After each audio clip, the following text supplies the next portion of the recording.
HSC 26 তোমাদের একদম শেষ মুহূর্তের প্রিপারেশন চলছে। এখন তোমরা অনেকেই আছো যারা টেস্ট পেপার সলভ করছো বা প্রিভিয়াস কোশ্চেন সলভ করছো, কিন্তু তোমরা জানোই না কিভাবে আমরা টেস্ট পেপার সলভ করব, কিভাবে প্রিভিয়াস কোশ্চেন পড়বো, কত সাল পর্যন্ত প্রশ্ন পড়বো এবং কিভাবে আমরা এই প্রশ্ন থেকে উপকৃত হব। এগুলো আমরা কিছুই জানি না, এর ফলে আমাদের প্রিপারেশনটা অসম্পূর্ণ থেকে যায়।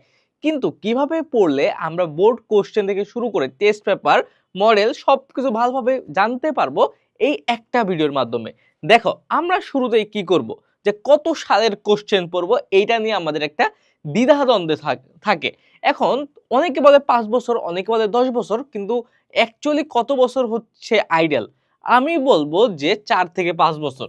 4 থেকে 5 বছরে তুমি প্রিভিয়াস ইয়ারের কোশ্চেন সলভ করো। এখন অনেকের আছে কি যে এত এত সাবজেক্ট কিন্তু এত সময় নেই প্রিভিয়াস ইয়ারের কোশ্চেনগুলো সলভ করার।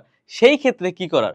সেই ক্ষেত্রে আমি বলবো যে ক নাম্বার আর খ নাম্বার এই দুইটা হচ্ছে অ্যাটলিস্ট 5 বছরের করবা, যত বেশি করবা তত ভালো। 5 বছরের জন্য করবা। আর আর গ আর ঘ এটা হচ্ছে 2 থেকে 3 বছর করলেই হবে। ওকে, তাইলে এখানে আমার মেনশনেবল দিকটা হচ্ছে আমার এই যে কখটা, এই কখটা কি আমার 5 বছরের করতে হবে। কারণ কি কখটা আমার জন্য খুবই জরুরি। পরীক্ষাতে কখতে তুমি যদি বেশি নাম্বার পাও, গ ঘতে অটোমেটিক বেশি পাবা। এটা একটা হচ্ছে কি সাইকোলজিক্যালি একটা ইম্প্যাক্ট ফেলে টিচারের মাইন্ডে, যে তোমার পরীক্ষার খাতাটা যাচাই করবে। আর কখ পারাটা খুব বেশি ইম্পর্টেন্ট, আর উপস্থাপনটাও কিন্তু তার সাথে সাথে সাথে ইম্পর্টেন্ট।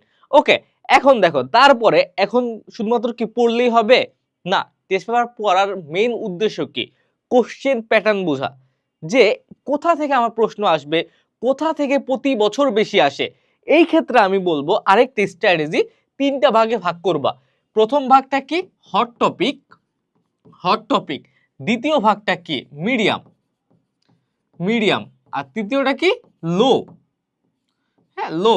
এখন যখন তুমি পড়বা তখন নোট করে রাখবা যে হট টপিক গুলো কোনগুলো, কোনগুলো থেকে সবচেয়ে বেশি আসে, কোনগুলো থেকে কম আসে, ওকে, কোনগুলো থেকে মিডিয়াম আসে, এইটা হচ্ছে নোট করে রাখবা।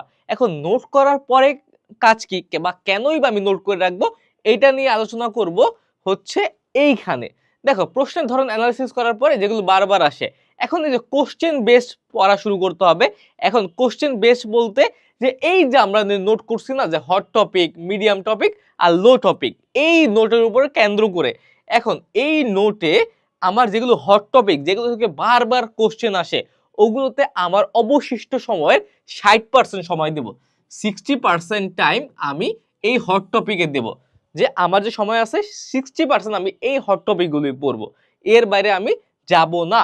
অর্থাৎ বেশিরভাগ সময় আমি এগুলি পড়বো, কারণ এগুলো থেকে আসার সম্ভাবনা আমার সবচেয়ে বেশি। তারপরে আছে আমার মিডিয়াম টপিক। মিডিয়াম টপিকে কত পার্সেন্ট দেওয়া উচিত? 30%। 30%। মিডিয়াম টপিকে আমি আমার সময় দেবো 30% সময়, অর্থাৎ যেগুলো থেকে 2-1 বছর পর পর আসে কিন্তু আসে পরীক্ষার হলে, পরীক্ষার জন্য ইম্পর্টেন্ট, ওগুলোতে আমি 30%। আর অবশিষ্ট 10% সময় আমি লো টপিকে দেব, যেগুলো থেকে খুব কম আসে, দেখা যায় 5 বছরে একবার আসছে, ওগুলো আমি একটু বুঝে রাখলাম, দেখে রাখলাম। এই হচ্ছে প্যাটার্ন। ওকে, যে হট টপিকে আমি সবচেয়ে বেশি সময় দেবো 60%, বেশি অর্ধেক সময় দেবো। তারপরে মিডিয়ামে আমি কত সময় দেবো? 30%। আর লোতে 10%। এইভাবে পড়লে আশা করা যায় যে তোমার পরীক্ষার আগে একটা ভালো প্রিপারেশন হয়ে যাবে। তুমি ইম্পর্টেন্ট পড়াগুলো ভালোভাবে পারছো, যেগুলো মিডিয়াম সেগুলোও পারছো, কিন্তু লোগুলোতে আসার সম্ভাবনা কম।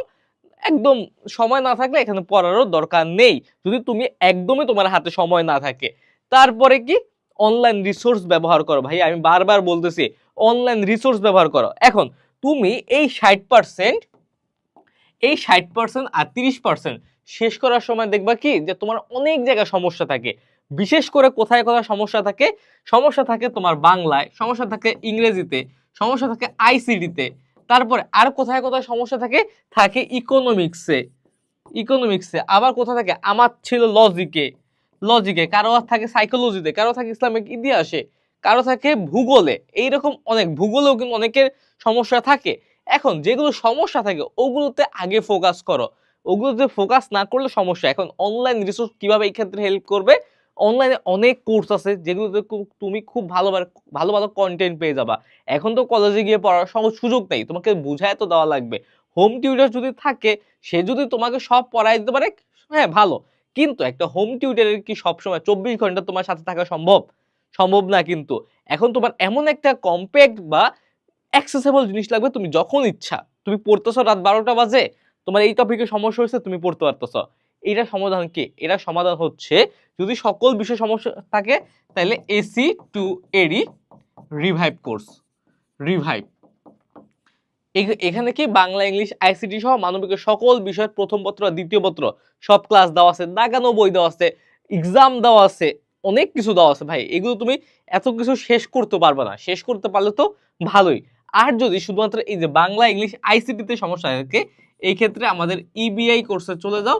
এই কোর্সের মেইন সুবিধা কি, মাত্র 1 মাসে তুমি এই 3টা বিষয় শেষ করতে পারবা। 1 মাসে বাংলা, ইংলিশ, আইসিটি একদম ভালোভাবে শেষ হয়ে যাবে। কারণ বাংলা ফার্স্ট পেপারে 10টা ক্লাস, সেকেন্ড পেপারে 10টা ক্লাস, 20টা ক্লাসে বাংলা ফার্স্ট শেষ, তারপরে ইংলিশ 20টা ক্লাসে শেষ, আইসিটি 20টা ক্লাসে শেষ।